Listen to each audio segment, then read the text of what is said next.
Bien, pues hoy estamos a 9 de abril de 2024, horario original para la sesión de Biomatemáticas 1 de nuestro grupo en la División de Ciencias Biológicas y de la Salud. Hoy también coincide con el inicio de la Semana de la Cosmonáutica en la UAM, Unidad Iztapalapa. Desde hace ya un buen número de años, más de 10 años ya, realizamos, salvo causas extraordinarias como cuando inició la pandemia y alguna ocasión similar, pero normalmente en el transcurso del mes de abril realizamos en la Unidad Iztapalapa de la UAM ya sea el día o la Semana de la Cosmonáutica para conmemorar y celebrar el inicio de la era de los vuelos espaciales tripulados, porque el 12 de abril de 1961 fue cuando por primera vez una persona, un ser humano, salió de la atmósfera más allá de 100 kilómetros, le dio la vuelta a la Tierra en el espacio extraterrestre y regresó a la Tierra sano y salvo. Fue Yuri Gagarin, lanzado desde el cosmódromo de Baikonur en la entonces Unión Soviética, y regresó después de una vuelta a la Tierra en el transcurso de más o menos 1 hora y media.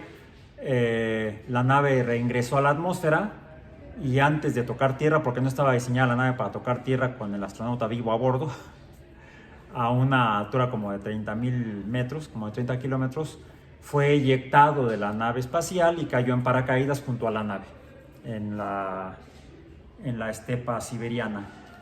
Y eso inició la era espacial de los vuelos espaciales tripulados por personas, porque antes ya habían enviado perros, chimpancés, macacos y otros, arañas también al espacio, tanto la Unión Soviética como los Estados Unidos. Y eso ha dado lugar a que hoy en día, por ejemplo, hoy, en este momento, hay como 10 personas dándole la vuelta a la Tierra cada hora y media en la Estación Espacial Internacional, que orbita, bueno, está de nosotros, tengo aquí la distancia, está a 10.200 millas de distancia de nosotros, orbitando la Tierra ahorita al sur del Océano Atlántico. ¿Sí? Aquí se puede ver. Bien. Esto lo pueden ver ustedes, lo pueden encontrar en internet con diferentes aplicaciones, donde está la Estación Espacial Internacional, que ahorita está tripulada por más de, creo que como 10 cosmonautas y astronautas. De hecho ha sido ocupada y usada por cosmonautas y astronautas desde hace 24 años. ¿Cuándo nacieron? En este siglo, salvo hay dos colegas de ustedes que son como yo del siglo pasado. Somos del siglo pasado, pero la mayoría de quienes están tomando este curso de biomatemáticas nacieron en el siglo XXI. Cuando nacieron, desde que nacieron, ya desde el año 2000, ha habido personas permanentemente orbitando la Tierra. Hemos pasado de hora y media a las 24 horas del día, los 365 días y un cuarto del año. Y aparentemente esta estación seguirá en órbita durante los próximos al menos 6 años, que sepamos ahorita, donde colaboran múltiples países para mantenerla en órbita y llevar a cabo investigación científica y tecnológica, biológica, biomédica, que ha dado ya lugar a descubrimientos importantes en diferentes campos del conocimiento, incluida la biología, la hidrobiología, la producción animal, ¿sí? La producción farmacéutica, y muchos otros en el ámbito de las ciencias biológicas y de la salud. Y también actualmente hay otra estación espacial orbitando la Tierra, solo que creo que en este momento está desocupada porque la puso en órbita y la opera hasta este momento solamente un país, la República Popular China. Es la estación espacial Tiangong, que tiene, no recuerdo cuántos años, pero tiene algunos años en órbita. Y la República China, a través de su agencia espacial, pues está insistiendo en invitar a algunos otros países a que colaboren con ellos. Países como México, que cuenta con una agencia espacial mexicana desde hace 14 años. Desde 2010 se creó por ley expedida por el Congreso de la Unión la Agencia Espacial Mexicana, y de hecho al rato viene a darnos una charla sobre los trabajos de la Agencia Espacial Mexicana el maestro en ciencias Carlos Duarte Muñoz, que es el coordinador de educación espacial de la Agencia Espacial Mexicana. Tiene otro titulote grandote su cargo, ¿no? Entonces, la charla de él está programada después de las 4 de la tarde, por lo cual nuestra sesión de clase terminará antes de las 4 de la tarde. ¿Bien? Igual luego acabamos de cualquier manera antes de las 4, sin que haya día de la cosmonáutica. Bueno, entonces, sin más, en cuanto a la introducción del día de hoy, vamos a abordar el tema que nos compete en el curso de Biomatemáticas 1. Sin las cuales, sin las matemáticas, no podría estar esa cosa en órbita, ¿sí?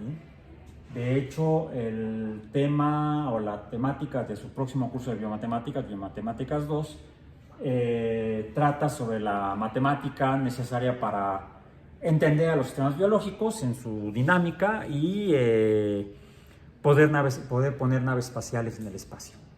El cálculo diferencial desarrollado por Newton en los principios matemáticos de la filosofía natural, donde también explicó las leyes de la mecánica orbital, de la mecánica celeste. Bueno, para la cual usamos, entre otras, funciones matemáticas, como las que hemos estado revisando en los últimos días, como las funciones potenciales o de potencia, las funciones exponenciales, y las últimas que hemos visto, las funciones logarítmicas. Entonces, hablando de potencias, recordemos que una potencia es equivalente a el número de veces que un número se multiplica a sí mismo. Un número variable. Esto sería que el valor variable x, del cual depende, aquí está el borrador, del cual depende otro número o cantidad variable, que sería la función y. Esta podría, en un ejemplo, ser consecuencia del número, que un número cambiante o variable se multiplica a sí mismo varias veces. En este caso se multiplica una vez, y es solamente una multiplicación de un número, pero para que un número se pueda multiplicar a sí mismo al menos una vez, necesita haber por lo menos dos números iguales, variables en este caso, pero iguales. O sea, x estaría multiplicando una vez a sí misma, por lo cual tendríamos aquí 2x, de las cuales depende el valor de y. Pero esto es distinto a 2 veces x. Aquí es x, tenemos 2x que se adicionan, también tenemos la misma cantidad de x que acá, pero la relación matemática entre estas dos x es diferente a las de estas dos x. Estas dos x la podemos expresar también como de esta manera: el número constante 2 que multiplica a la x, que es igual a una x adicionada a otra x. Aquí son dos x que se están adicionando. Acá lo que tenemos es dos x no que se están adicionando, sino que esta x está existiendo aquí, este número de veces. ¿Cuántas? Las mismas que esta x. Entonces, esto de aquí será igual a x a la potencia 2 o al cuadrado, le llamamos. Entonces, mientras que aquí esta adición de x está definida por un coeficiente, este número es un coeficiente. Este número 2, que está como un supraíndice, está arriba de la X a la derecha, esto no es un coeficiente, este le llamamos ¿cómo? Potencia. Y entonces aquí tenemos una función que depende de una potencia de un número, que es el valor y. La función depende de x multiplicada por sí misma 2 veces. Si son más las x que se multiplican a sí misma, no que se adicionan, por ejemplo, 3 veces tendríamos otra y que sería igual a x al cubo. Esto sería x multiplicándose 2 veces, pero para que se pueda multiplicar 2 veces x, necesitamos ¿cuántas x? Una x más. 3x. Entonces, la potencia podemos definirla como el número que se multiplica una variable a sí misma menos 1. ¿Sí? No, así, más 1. ¿Cuántas veces se multiplica aquí? Una vez. Entonces, esto es igual a el número de multiplicaciones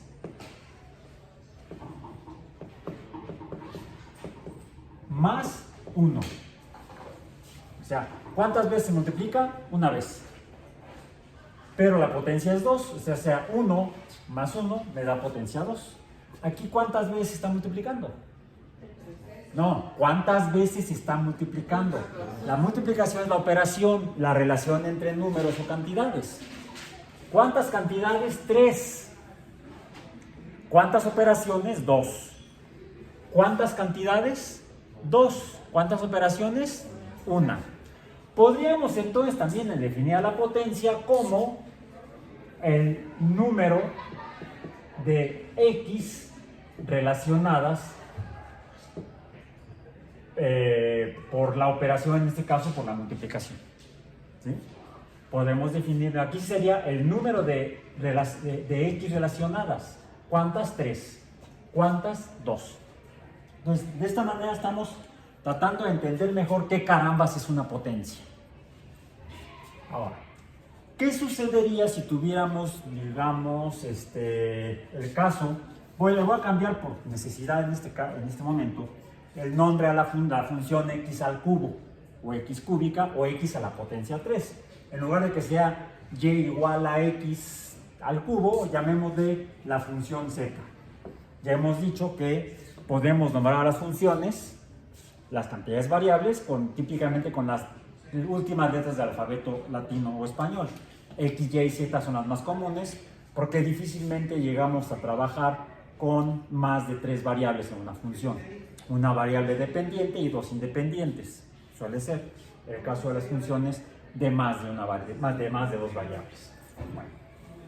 Puede suceder, y lo vamos a ver después, que haya funciones, digamos la función y, que se multiplica con otra función. ¿Sí? La función y se multiplica con la función z. O tenemos otro valor que sale de aquí, que será igual a el valor de la función z, que depende de x, multiplicada o un número de veces definido por la función y, que a su vez depende de la misma variable x. Bueno, esto, ¿cómo lo podríamos escribir? Pues y es x cuadrada y z es x cúbica. Bueno, ¿y cuál es el resultado? Pues podemos verlo de esta forma. X cuadrada es x por x y x cúbica es que está siendo multiplicada o está multiplicando a x cuadrado, sería x por x por x. Con base en cualquiera de las dos definiciones que dimos de potencia, esto ¿cómo lo podemos describir o definir de manera más abreviada? Ustedes díganme. x a la quinta potencia. Simplemente diríamos que el producto de y por z, donde y es la función x cuadrada y z es la función x al cubo, es igual a x a la quinta potencia. O que x cuadrada por x cúbica es x a la quinta potencia. ¿Y encuentran algo curioso con este número 5? ¿De dónde más podría haber salido ese número 5? ¿De las coladeras? De la suma de las potencias.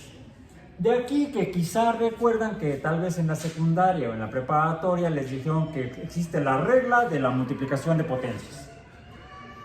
Casi como si fuera por dogma de fe. No, no es dogma de fe, sale de aquí, sale de la ciencia. Les presento al maestro Carlos Duarte, coordinador de la cosa esa grandota de la Agencia Espacial Mexicana. Yo le digo coordinador de educación. Pues aquí sí, empezamos a las 4 y yo tengo clase a las 3. Entonces, sirve que nos distraemos un rato.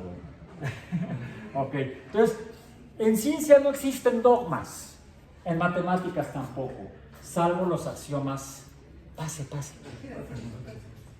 salvo los axiomas fundacionales de los principios matemáticos, como ya vimos en el caso de la teoría axiomática de conjuntos. Partimos de lo que parece ser un dogma, que en filosofía se llama axioma, pero que en realidad se confirma por las predicciones que hace.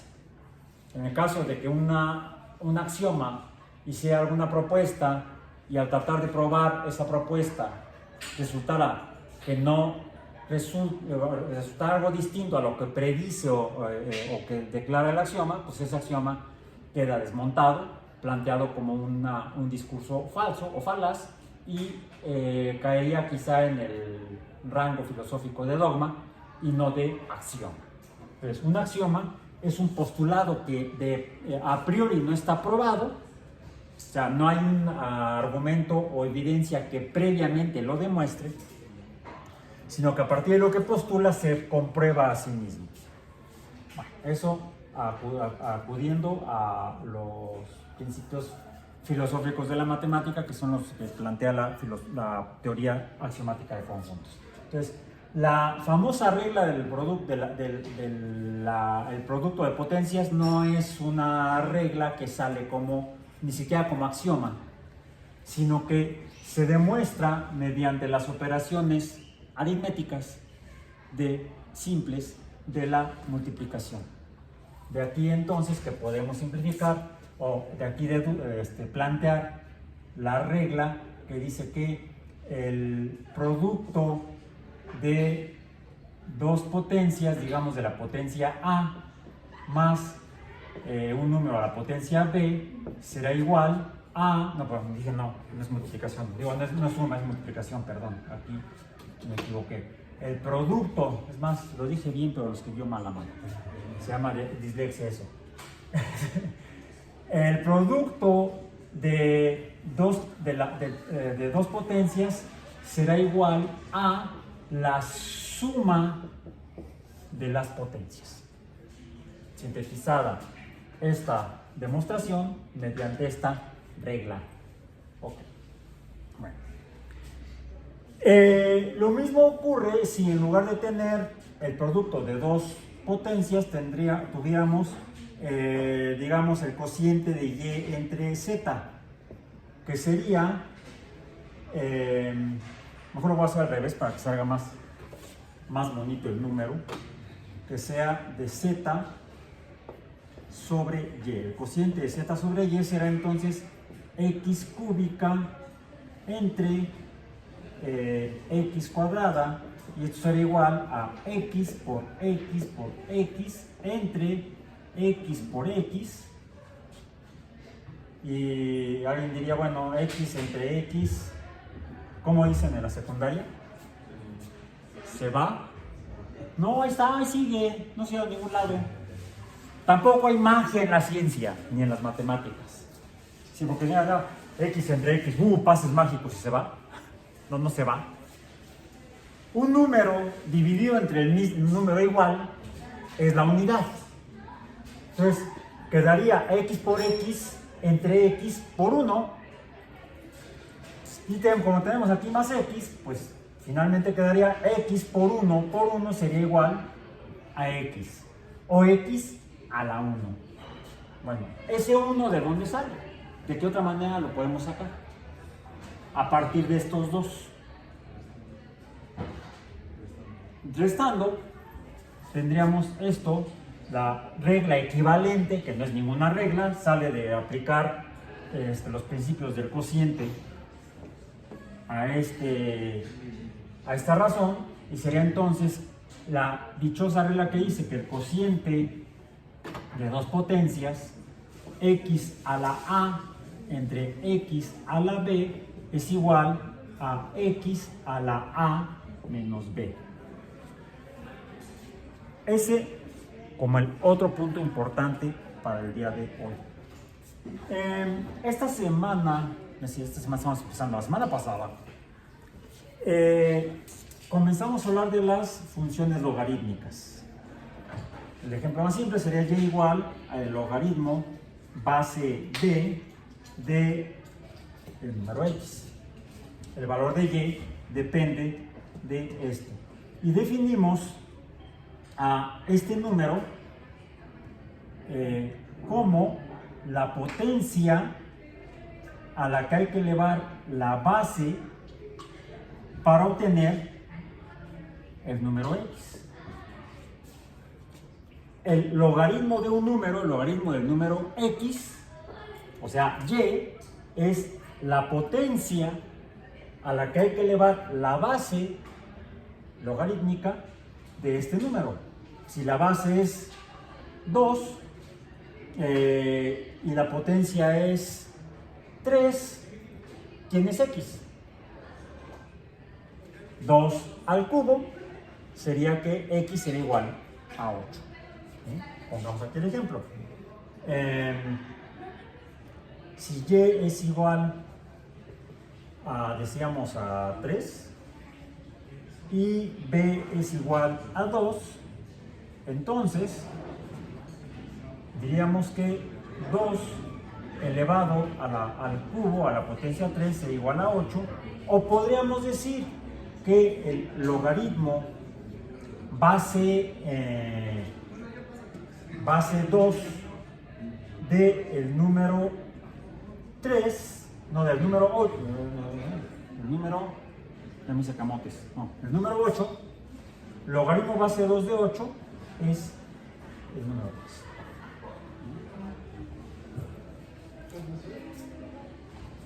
Ok. Así. Y aquí tengo mi apunte, que es lo que decía. Lo mismo. Ahora, hagamos unos ejercicios de suposición rápidamente, donde asumamos que si el logaritmo base b de x es igual al número m, un número constante, y esto sería entonces b a la m sería igual a x, ¿no? No digo, sí, a x.